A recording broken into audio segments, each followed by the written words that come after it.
안녕하세요. 워런 버핏처럼 매일 신문을 박전무와 함께 읽으면서 투자의 고수가 됩시다. 오늘 웜의 신박 11월 22일 화요일 순서입니다. 오늘 아주 기분 좋은 기사가 하나 나왔습니다. 어떤 기사냐면요. 메리츠 지주 순이익 50% 주주 환원하고 화재와 증권 상장 폐지라는 기사인데요. 일단 기사를 제가 읽으면서 말씀을 드릴게요. 자회사 100% 이제 편입을 발표했고요. 화재는 메리츠 화재입니다. 한 주당 금융지주 1.2주 화재 한 주를 이제 금융지주 1.2주로 받게 되는 거고요. 증권은 한 주당 0.16주로 이제 교환이 되고요. 편입을 반대하는 주주의 주식은 이제 매수해 주는 거죠. 계열사 간 시너지를 극대화하고 메리츠에서 또 하나 더 얘기한 게 승계 조치와 무관하다라고 얘기를 하셨는데 지금 이 표에 보시면 메리츠 금융 지주 밑에 지금 메리츠 화재가 59.5%, 한 60% 있고요. 메리츠 증권도 53.4%를 가지고 있습니다. 가지고 있는데 이 두 회사를 전부 다 100% 자회사로 편입을 하고 상장 폐지를 시키는 겁니다. 그리고 메리츠 자산운용이 있죠. 이 존니 대표님이 계셨던 메리츠 자산운용은 지금 메리츠 금융지주가 100% 소유하고 있던 자회사인데 매각을 추진하고 있네요. 그리고 메리츠의 대체투자운용도 100% 있는데 이 부분은 여기는 이제 어차피 비상장 자회사 때 100% 그대로 금융지주 밑에 있는 상황입니다. 주주 확정 기준일은 12월 6일, 메리츠 화재는 12월 6일이고요. 증권은 2023년 2월 3일이 이렇게 주식을 교환하는 기준일이 되는 주주를 확정하는 날로 보시면 됩니다. 메리츠 금융그룹이 메리츠 화재와 메리츠 증권을 완전 자회사로 편입한다고 21일 어제 전격 발표하면서 내세운 이유는 사업 환경 변화에 빠르게 대응하기 위한 효율적인 자원 관리다. 우리가 주식 투자를 할 때 내가 투자한 회사의 경영진들이 얼마나 이 회사의 자금을 효율적으로 운용을 하는지 그 효율성에 따라서 결과가 나오는 게 바로 그 회사의 ROE가 되는 거죠. Return on Equity라고 해서 회사의 자기 자본을 얼마나 효율적으로 써서 결과 아웃풋이 나왔느냐, 성과가 나왔느냐. 그게 이제 ROE고 ROE를 개선하는 가장 기본적이고 근본적인 원칙은 자금의 그리고 인력의 효율적 관리입니다. 효율적 자원 관리. 네. 그 자원에는 인적 자원과 그런 물적 자원 여러 가지 있다고 보면 되고 이 부분도 제가 기사 다 읽고 한번 또 말씀을 드릴게요. 3사 간 통합을 통해서 내부 자원을 더 효율적으로 활용할 수 있다는 것이고 3사 모두 상장사인 탓에 컴플라이언스 관리 차원에서 발생할 수밖에 없는 의사소통으로 인한 지연도 줄일 수 있다고 강조를 했습니다. 이렇게 한 회사로 통합을 하면 예를 들면 이제 컴플라이언스 관련된 인력 그리고 총무 관련된 인력 여러 가지 인력들을 세 회사에 다 각각 필요했었다면 하나로 이제 통합도 될 수가 있고 그죠? 여러 가지 많습니다. 여러 가지 효율성을 높일 수 있는 3사 모두 상장사기 때문에 이제 컴플라이언스 차원에서 이거 얘기 못한다, 못해준다 뭐 이런 것들도 얼마든지 이제 의사소통을 개선시킬 수 있다라는 부분이고요. 메리츠 증권의 딜 소싱 잠재 투자 기업 발굴 능력과 메리츠 화재의 장기 투자 구조를 결합해서 계열사 간 시너지 효과를 극대화한다는 방침인데, 메리츠 화재와 증권을 완전 자회사로 편입을 하면 메리츠 금융지주의 경영 장악력은 높아질 것으로 전망되고, 다만 정광석화처럼 이뤄진 이날 발표에 따라 나타날 수 있는 주주 반발을 고려해서 내년 이후 주주 배당을 50%나 실시하는 등 이익에 이제 금융지주로 이렇게 되면 금융지주에서 발생하는 이익의 50%를 이제 배당을 한다는 거죠. 근데 메리츠 증권이나 화재가 그동안에 이제 배당도 많이 하고, 그리고 자사주 매입, 그리고 소각과 같은 약간 주주환원 정책을 가장 적극적으로 또 했던 회사이기 때문에 통합 이후에도 주주 환원율을 이렇게 50% 이상을 할 거다, 이런 얘기까지 한 거죠. 예측 가능성을 이제 내가 메리츠 금융지주 주식을 받게 되면 메리츠 금융지주의 앞으로의 주주 환원 정책은 어떻게 되지에 대한 불확실성을 다 얘기를 해주는 거죠. 또 중간 배당이나 유상증자를 할 때에도 현재와 같은 구조에서는 다음 주주총회까지 기다려야 해서 최소 6개월이 걸리는 시간을 줄일 수 있다고 덧붙였고요. 이날 컨퍼런스콜 발표자로 나선 김용범 메리츠 금융지주 부회장은 회사 측이 밝힌 중기 주주 환원율 50%와 관련을 해서 중기는 3년 이상의 기간이라고 설명을 했습니다. 또 메리츠 화재증권이 보유한 자사주에 대해서는 합병 전 절차가 마무리되는 대로 또 소각할 예정이라고 밝혔습니다. 보통 이걸 소각은 안 하고요. 이 대주주 지분율을 높이기 위해서 지주사를 설립을 해서 지주사 밑에 자사주를 넣어서 이런저런 식으로 대주주 지분율을 높일 수 있는 수단으로 활용할 수도 있는데 소각을 하겠다라고 또 밝힌 겁니다. 주가 수준에 대해서 기존 화재와 증권 주주들의 반발이 있을 수 있다는 점을 고려한 듯 주주 손실이 없다는 걸 강조하는 데 공을 들였고요. 또 모회사만 상장이 되면 배당 등 주주에게 돌아가는 몫이 더 커지게 된다고 회사 측은 설명을 했습니다. 회사 측이 공시를 통해서 밝힌 구상에 따르면 메리츠 화재와 증권 주주가 받게 될 메리츠 금융지주 주식과의 교환 비율은 최근 1개월 거래량 가중산술 평균의 종가와 그냥 이제 가격만 평균을 내버리면 예를 들어서 거래가 10,000원에서 거의 90%가 일어났고, 코로나 같은 상황 때문에 거래 없이 그냥 쑥 빠져가지고 8,000원, 7,000원을 잠시 왔다 갔다 하고 했을 때 그냥 단순 평균을 내버리면 그게 안 맞을 수가 있잖아요. 그래서 거래량을 고려해서 거래량 가중 산술 평균을 낸 종가와 최근 일주일 거래량 가중 산술 평균의 종가와 최근 일 종가 산술 평균을 통해서 계산을 했다고 합니다. 원래 보통 다 이런 식으로 좀 하게 됩니다. 김 부회장은 메리츠 증권의 경우 최근에 1년간 평균 교환 비율이 0.161로 이번에 확정된 교환 비율 0.161과 동일해 유불리는 없다고 판단했다고 설명을 했고요. 메리츠 화재는 1년 평균 교환 비율이 1.146이었는데 확정된 교환 비율이 1.266으로 0.12 정도의 비율이 제고됐다고 말했습니다. 그러나 메리츠 금융지주의 주주는 이번 조치로 불리할 수도 있다고 회사도 인정을 했는데요.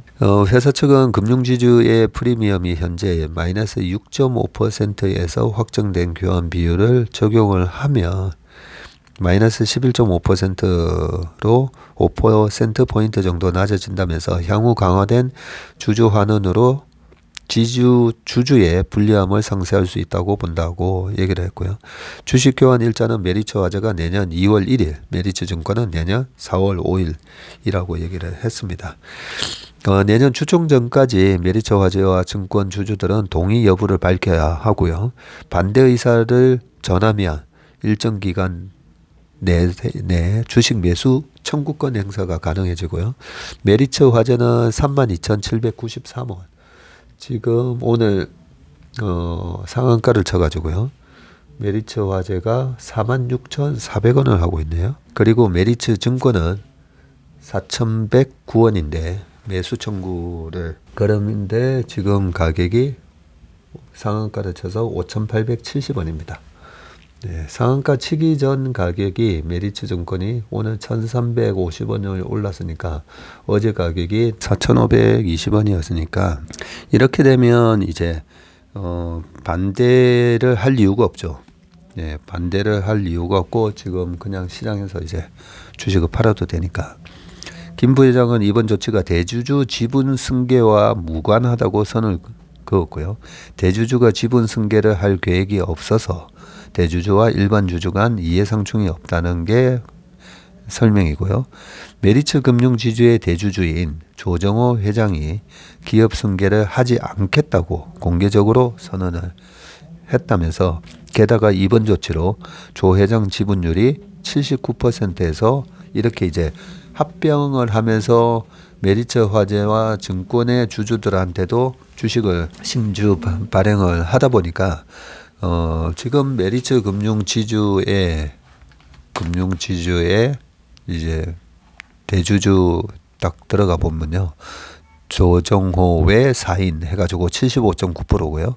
조정호 회장님이 75.81%로 나오는데요. 국민연금이 5.2, 자사주 신탁이 3%, 뭐 이렇게 쭉 돼 있는데 조 회장님의 지분율이 79에서 47%로 낮아지기 때문에 사실상 승계하기 어렵다라고 했습니다. 제가 왜 참 기분 좋은 뉴스라고 말씀드렸냐면 대부분 물적 분할이든 인적 분할이든 통해서 이 적은 돈으로 대주주 지분율을 높이기 위해서 여러 가지 행태가 좀 많았었죠. 그런 일들 때문에 이 한국 주식 시장에 대한 불신과 회의, 실망 뭐 이런 것들이 많았었는데 메리츠 금융지주가 하나의 저는 모범 답안을 우리 주식시장에 이렇게 툭 던져줬다라고 생각합니다. 예, 이렇게 대주주 지분율이 낮아져도 아까 제일 앞에 말씀드렸던 자원의 효율적 관리, 예, 요 부분을 생각하는 거거든요. 그런 차원에서 오늘 이 메리츠 화재, 금융지주, 메리츠증권 모두 상한가 들어갔어요. 이렇게 구구절절히 설명을 안 해주셔도 시장이 워낙 똑똑해 가지고요. 이번 조치가 주주 가치를 높이는 조치인지 아닌지에 대해서 정확하게 판단합니다. 그러면서 이 세 회사가 전부 다 이제 상한가가 들어갔습니다. 그리고 우리가 이제 좀 저는 이제 다른 기업들이 그걸 교묘하게 이용하는 기업이 있고요. 반면에 잘 몰라서 소액주주의 가치를 훼손했는지 몰라서 또 이렇게 하는 경우도 꽤 있습니다. 제가 보니까 꽤 있는데 이번 조치를 통해서 보시면 일단은 제일 마지막에 나왔던 가업 승계하지 않는다 했잖아요. 이 부분도 메리츠 금융 지주의 가치를 높이기 위해서 과연 그 가업 승계를 해서 우리 가족이 경영을 하는 게 맞는지 아니면 전문 경영인 체제가 맞는지, 네, 그 부분을 기업 가치를 높이는 원칙으로 하겠다라는 부분을 말씀을 하신 거고요. 그리고 또 하나 메리츠 증권과 화재를 이제 완전히 이제 100% 자회사로 만들어서 메리츠 금융지주의 경영진들이 생각하는 방향대로 이렇게 하려면 이렇게 100% 인수를 해가지고 합병을 시켜서 이게 더 효율적이라고 판단하신 거잖아요, 그죠? 예, 이랬을 때 지금 이제 소액주주, 대주주 차별이 전혀 없잖아요. 전혀 차별이 없이 됐고, 그래서 마이크로소프트가 액티비전 분리자들을 인수할 때 롯데그룹이 롯데케미칼이 일진머티리를 인수할 때 허재명 회장님 지분만 2배로 더블로 쳐가지고 사줬지 않습니까? 그죠? 근데 마이크로소프트는 액티비전 분리자들을 인수할 때 그 지분 누가 대주주든 아니든 소액주주든 상관없이 거의 2배의 가격에 우리가 다 공개 매수할게. 예, 다 팔아라 이렇게 하는 그런 모습을 보여줬기 때문에 아무튼 앞으로도 저는 대기업에서 이 내가 자회사를 내 맘대로 하고 싶다라고 생각하시는 부분이 있으시면 그냥 100%다 인수해 가지고요. 예, 경영을 하시면 됩니다. 100% 다. 아무튼 되게 좋은 모범 사례가 나왔고 이런 부분들이 다른 기업들의 어떤 지배구조 개편에 있어서 예, 많이 좀 참고를 하셨으면 좋을 것 같습니다. 그 다음 기사는요, 현대차와 관련된 기사입니다. 요즘 이제 지난번에 현대차가 중국에서 되게 지금 여러 가지 고충이 많다, 애로점이 많다라는 부분을 말씀드렸었는데 지금 여기 보니까 인도 공장 효과가 판매량이 10배가 쑥 늘어났다라고 되어 있습니다. 동남아시아 공략 전초기지에서 올해 10월까지 28,000대를 팔아서 순위도 13위에서 8위로 껑충 뛰고 미래 항공 모빌리티 구축 위해서 신수도청과 양해각서도 체결했다라고 되어 있습니다. 지금 사진이 나오는데요. 2022년 1월에서 10월까지 지금 인도네시아 차량 판매 순위입니다. 인도네시아도 인구가 2억이 넘는 걸로 제가 알고 있는데요. 꽤 큰 나라고요. 이제 앞으로 이제 중국 탈중국을 하면서 이 동남아시아 나중에는 인도까지 이렇게 큰 경제 블록이 된다라고 저는 생각합니다. 그래서 이쪽 시장에서 이제 누가 선점을 하느냐인데 일단은 워낙 일본 기업들이 동남아시아에다가 엄청나게 많이 뿌려놨어요. 엔화가 강세일 때 동남아시아 시장을 미리부터 여러 가지 이제 그 나라 이제 경제 원조하는 식으로도 해서 많이 뿌려놓다 보니까 동남아 가면 이제 도요타가 엄청 많이 보이죠. 여기도 마찬가지입니다. 지금 1등이 도요타 27만 대 넘게 팔았고요. 2등이 다이하스 15만 대, 3등이 혼다, 4등 미쯔비시, 5등 스즈키, 6등 이수즈, 7등 미쯔비시 쌍용, 그리고 8등이 현대차. 야, 요즘 도요타 외에 다른 일본 차들 유럽이나 이제 미국에서 서서히 이제 약간씩 몰락하는 그런 분위기였는데 다 동남아 가서 이렇게 다 장사를 하고 있네요. 이 동남아 시장 확대를 위한 현대자동차의 구상이 조금씩 현실이 되고 있고요. 동남아 공략의 전초 기지로 삼은 인도네시아에서 최근 1년간 판매가 급격히 늘었기 때문에 현대차는 말레이시아에 있던 아태 권역 본부를 지난해 인도네시아로 이전을 하고 동남아 시장 전역에 적극적인 투자를 이어가고 있다고 합니다. 네, 12월까지 지금 인도네시아에서 현대차 예상 판매가 3만 대 정도고요. 지난해 연간 3,000대 팔았네요. 네, 3,000대 대비 감안했을 때 10배 가량 늘었고요. 판매 순위에서도 8위로 올랐었지만 1위에서 지금 7위는 모두 이제 일본 차고요. 현대차에 따르면 올해 10월까지 인도네시아 공장에서 6만 5천 대 정도 생산했네요. 절반이 인도네시아 내수용이고 나머지는 인근 동남아 지역 수출용으로 판매가 됐다고 합니다. 차종별로는 크레타가 4만 7천 대, 스타게이저가 1만 5천 대, 아이오닉 5가 1,500대, 산타페가 743대입니다. 크레타, 스타게이저 뭔지는 잘 모르겠는데 아마 동남아시아에 맞게끔 약간 이렇게 저가형으로 만든 차가 아닐까 그런 생각이 듭니다. 특히 아이오닉 5는 지난 3월 준공식을 가진 인도네시아 현지 공장에서 생산한 첫 전기차다. 현대차는 인도네시아에서 전용 전기차를 생산을 하면서 일본 업체들이 70% 이상 점유한 아세안 주요 시장을 본격적으로 공략할 계획이다.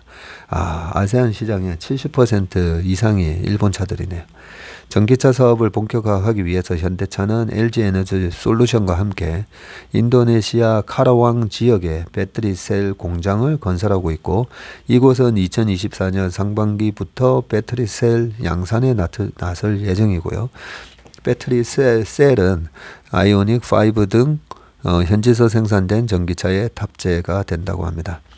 현대차 인도네시아 공장은 수도 자카르타에서 40km 떨어진 부카시시 델타마스 공단에 위치해 있고요.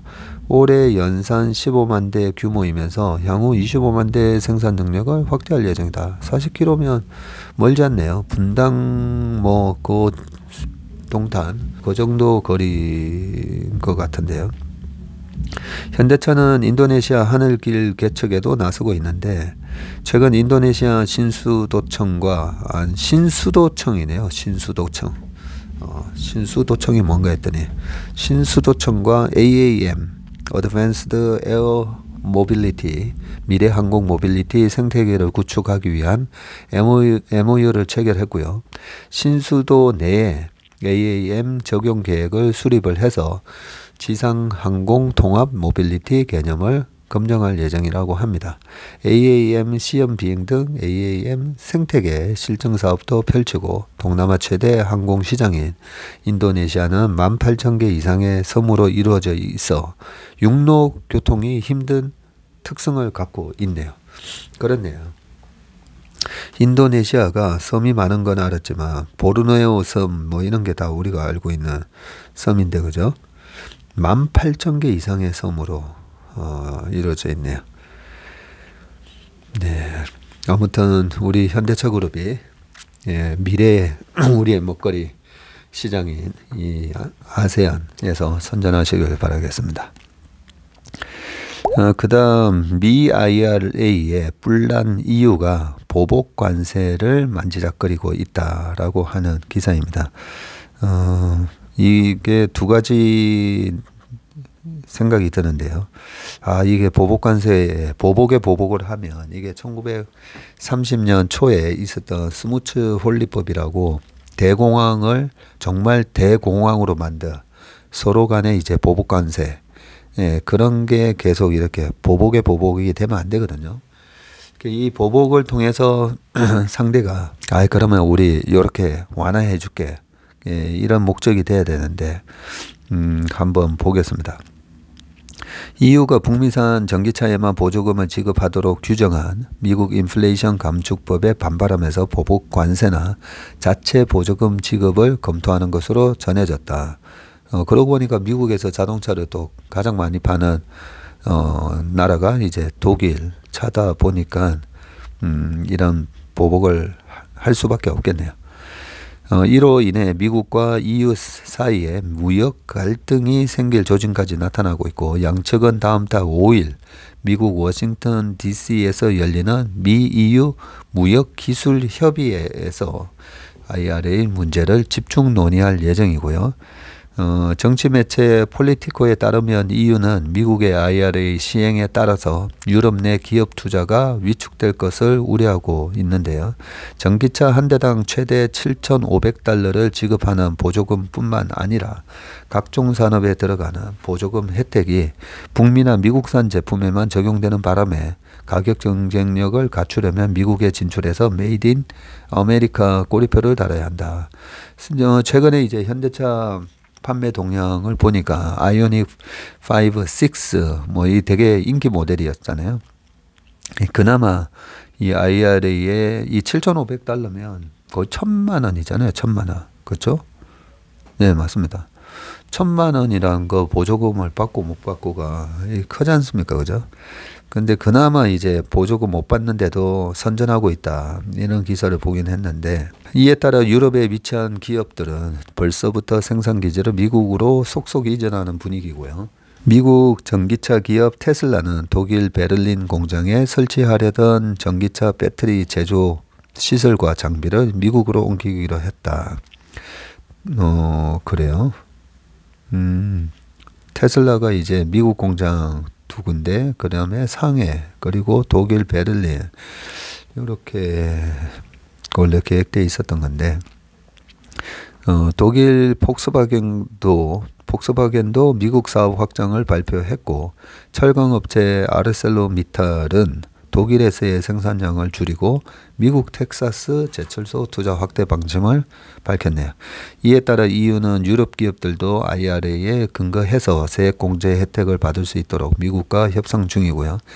양측은 지난 4일 IRA의 전기차 보조금 차별 문제를 논의하기 위한 태스크포스 첫 회의를 열고 협의를 시작했다. 그러나 미국 측의 소극적인 태도로 인해 협상에 어려움이 있는 것으로 알려졌고요. EU에서는 점차 강경 목소리가 등장하고 있고 올라프 숄츠 독일 총리와 엠마누엘 마크롱 프랑스 대통령은 미국 IRA 전기차 보조금이 시장을 왜곡한다면서 강력히 대응하기로 의견을 모았습니다. 베넌트 랑게 유럽의 무역위원장은 미국과 EU가 IRA에 합의에 이르지 못하면 미국을 세계무역기구 WTO에 제소하고 보복관세로 맞대응할 수 있다는 입장을 최근 밝힌 바 있다. 이런 부분은 이제 우리가 미국한테 강력하게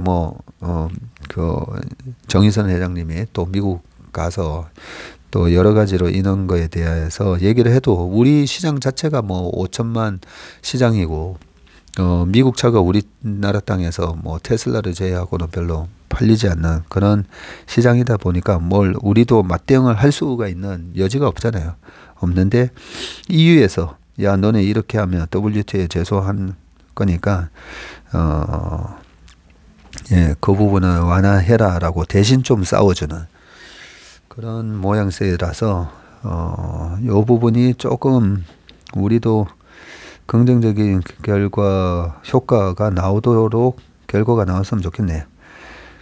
미국과 EU는 다음 달 5일 워싱턴 DC에서 제3차 미-EU 무역기술협의회를 통해서 IRA 문제를 논의하고 양측 간 무역 갈등을 풀기 위해 작년 9월부터 처음 시작했다고 하네요. 이 기술협의회가.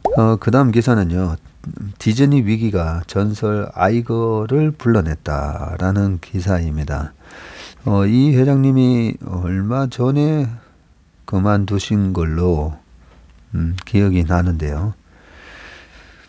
다시 오시나 봅니다. 오늘 이 어미남 시간에서 월트 디즈니 주가가 올란 이유이기도 했는데요. 막대한 OTT 투자에도 2조 원 분기 손실 충격, 디즈니 주가 올 41% 뚝 하락했죠. 픽사 그리고 마블 인수 성사의 주역이고 15년 사령탑 밥 아이거 은퇴 2년여 만에 재등판. 은퇴하신 지 2년 정도 되셨나 봅니다. 월트 디즈니 좋아하시는 또 투자자분들 많으시잖아요. 꿈과 희망을 주는 컨텐츠를 만들어내는 월트 디즈니. 저도 좋아하는 회사인데 작년에도 보면 좀 비싸네. 그런 느낌을 좀 받았었거든요. 지금 어떤 상황인지 한번 보겠습니다. 기업의 가치에 가장 큰 부분을 차지하는 게 이제 CEO의 가치이기 때문에 우리가 이분이 어떤 분인지 한번 읽어보겠습니다. 스트리밍 서비스 부문 1위에 오르고서도 약 2조 원의 분기 손실을 보고해 충격을 안겼던 디즈니가 전 최고 경영자 겸 회장 로버트 아이거를 구원투수로 내세웠다. 로버트라는 이름은 이제 밥이라고 많이 부르잖아요. 그래서 아마 거기서는 이제 밥 아이거라고 이렇게 많이 부르는 것 같은데요. 71세였습니다. 71세. 회사 수익성을 제고하겠다며 직원 구조조정까지 예고했던 밥 체이펙 전 CEO는 1월 밤 해고되는 불명예를 안았다. 해고되고 바로 다시 이렇게 복귀하시네요. 미국은 트럼프도 지금 77세인가요? 미국에서는 71세면 우리나라로 보면 거의 한 50대 중반처럼 보여요. 실제로 톰 크루즈도 보면 지금 이제 60 되셨잖아요. 그죠? 근데 보면 되게 그냥 50대 초, 40대 후반처럼 그렇게 보이니까 71세면 미국에서는 절대 나이가 많으신 게 아닌 그런 느낌이 듭니다. 디즈니는 20일 성명서를 내고 로버트 아이거 전 CEO가 즉시 효력을 발휘하는 최고 경영자로 디즈니를 이끌기 위해 복귀한다고 밝혔습니다. 아이거 CEO는 앞으로 2년 동안 CEO로 근무하면서 다음 후임자를 물색하는 역할을 맡고요. 수전 아놀드 디즈니 이사회 의장은 이사회는 디즈니가 점점 더 복잡해지는 산업 변화의 시대에 봉착했고 아이거가 이런 전환의 시점에 회사를 이끌기에 탁월한 위치에 있다고 결론을 내렸다고 설명을 했고요. 지난 2020년 2월 딱 코로나가 터지기 전에 취임한 체이펙 전 CEO는 이사회 결정과 함께 바로 업무가 정지됐고요. 통상 직전 CEO 예우 차원에서 다음 CEO를 공개하더라도 임기를 한동안 보정하는 경우가 많지만 이번에는 달랐다고 합니다. 디즈니 측은 일요일 밤 전격적으로 이사 결정을 발표하면서 아이거 복귀와 체이펙 퇴임을 동시에 알렸고요. 실적 부진 등의 책임을 물어서 사실상 경질한 셈이고요. 월스트리트저널은 디즈니가 체이펙을 쫓아냈고 아우스트 했고 아이거가 CEO로 돌아왔다고 보도를 했습니다. 체이펙 전 CEO는 올해 여름 계약을 갱신을 해서 2024년 말까지 연임을 할 예정이었었네요. 이사회가 계약서를 다시 쓴 지 채 반년도 되지 않은 체이펙 전 CEO를 쫓아낸 것은 디즈니가 처한 상황이 그만큼 다급해서고 디즈니는 지난 분기에만 온라인 동영상 서비스 OTT인 디즈니 플러스에서 14억 7천만 달러 약 2조 원의 손실을 보고했다고 합니다. 작년 같은 기간보다 손실 규모가 2배 이상 커졌고요. 디즈니 플러스가 3년 전 출시된 이후 지금까지 스트리밍 사업에서 입은 손실만 80억 달러 약 10조 8천억에 달하고요.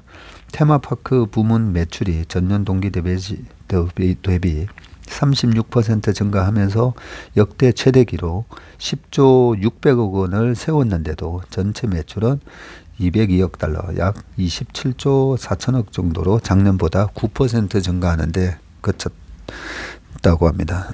디즈니 위기는 OTT 시장에 뒤늦게 진출하면서 시작이 됐고요. 과열된 시장에서 새 구독자를 끌어오기 위해서 디즈니는 콘텐츠 제작에 막대한 돈을 쏟아부었고 디즈니가 지난 1년간 콘텐츠 제작에 지출한 금액만 300억 달러에 육박하네요. 와, 42조 정도 됩니다. 경쟁자인 넷플릭스의 연간 콘텐츠 제작 예산이 약 170억 달러인데 이것보다 배가 많았네요. 전 세계 가입자 수를 2억 2,100만 명으로 늘리면서 넷플릭스를 누르고 시장 1위에 올랐지만 비싸게 모셔온 구독자들은 오래 머물지도 않았고 미디어 분석업체 안테나는 디즈니 플러스의 미국 해지율이 2분기에 4%까지 올라갔다고 하네요. 수익을 높여야 한다는 압박에 몰린 체이펙 전 CEO가 가격 인상 카드를 꺼내 들었고 다음 달부터 월 7.99달러였던 디즈니 플러스 구독 가격을 10.99달러로 3달러 인상하겠다고 발표를 했고요.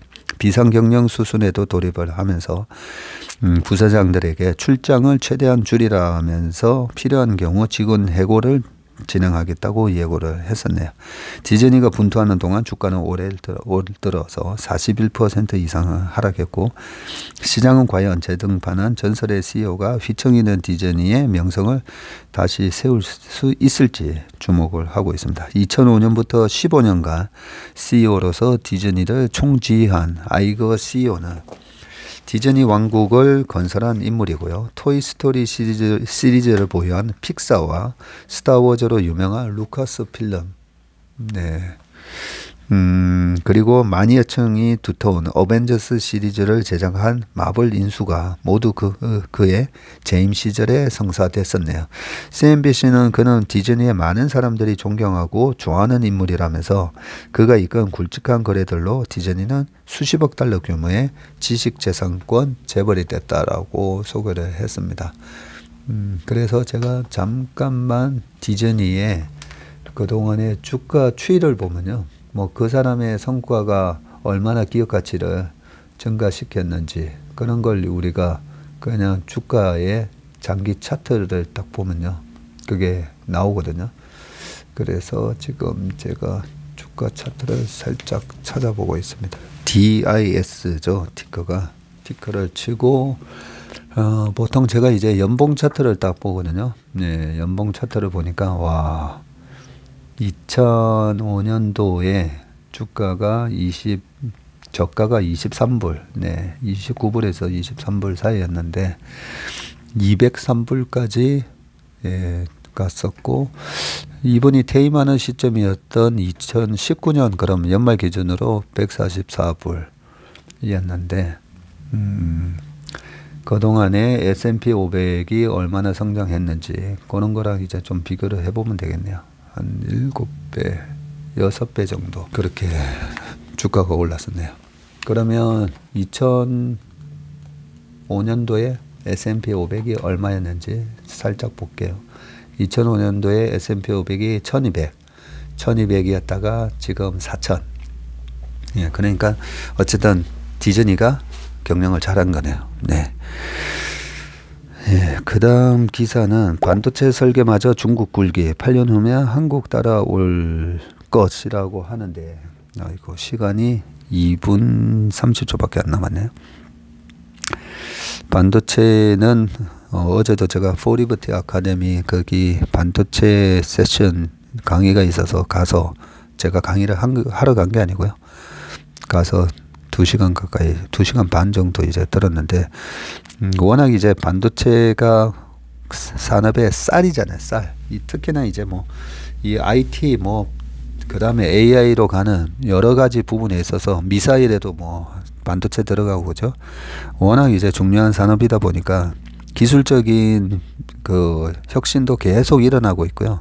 여기서 아차하면 그냥 주저앉을 수도 있고, 그래서 우리가 이 신문 기사를 통해서 계속 이렇게 팔로우업을 업데이트를 해줘야 됩니다. 지금 이 기사의 내용이 미국 반도체 산업협회가 2030년 팹리스 점유율은 중국이 23%고 한국이 19% 정도. 팹리스 이제 기억나시죠? 예, 공장이 없는 설계 전문 반도체 회사들. 시스템 반도체가 거의 다 이제 팹리스로 하고 있죠. 중국 마의 벽도 넘었다. 작년 글로벌 점유율 지각 변동이고 기술력 높임에서 7%대로 첫 점프. 한국은 1년 새 19%대로 주저앉아. 한국 국회에서 특별법이 표류를 하는데 중국은 팹리스 창업만 2,300곳에 달하고 있고 연구 실적 올해 처음으로 한국 앞질렀다고 하네요. 기초재료 기술도 압도적으로 1등이라고 합니다. 네, 여기 이제 아주 그림을 아주 멋있게 그려놨는데요. 이 탱크 사진이 있는데 그 탱크가 반도체입니다. 네, 옆에 이제 리드 프레임 다리가 막 보이고 있는데, 전 세계 지금 반도체 시장 점유율이 2018년도에 45%, 미국이 45%, 2021년도에도 미국이 46%서 미국 점유율은 큰 변화가 없는데 한국이 24%였다가 지금 19%, 중국이 5에서 7로 올랐고요. 일본이 9에서 9, 유럽도 9에서 9, 대만이 6에서 8. 결국은 이제 한국 줄어드는 걸 다른 나라 것들이 다 가져갔네요.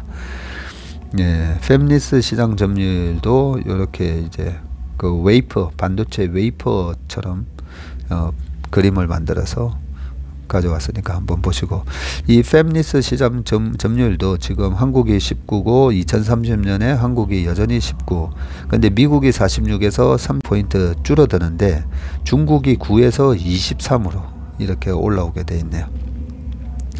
예, 마의 5% 벽을 뚫고 지난해 처음 글로벌 점유율 7%로 이렇게 올랐었고요. 네, 방금 이렇게 표에서 보인 대로 그렇게 점유율이 이제 확대될 건데, 한국은 반도체 설계, 검증, 지식재산권 부문에서 2%대이고 시스템 반도체 부문에서 4%대 점유율을 보이는 등 열세이고요. 주력이 메모리 반도체 점유율도 2020년에 59%에서 작년에 58%로 1%포인트 좀 내려갔네요. 중국의 추격에도 시간이 40분이 넘었네. 중국의 추격에도 특히 주목할 것은 고도의 기술력이 필요한 반도체 설계 분야인데 2015년도에 5%에 불과했던 중국이 재작년에 9%대로 올라왔고 2030년에는 23%까지 뛰어올 것으로 그렇게 예상되어 있다고 합니다. 네, 이 부분 기사는 나머지 기사는 참고하시고요. 네, 오늘도 건강하시고 행복한 하루 되시길 바라겠습니다. 고맙습니다.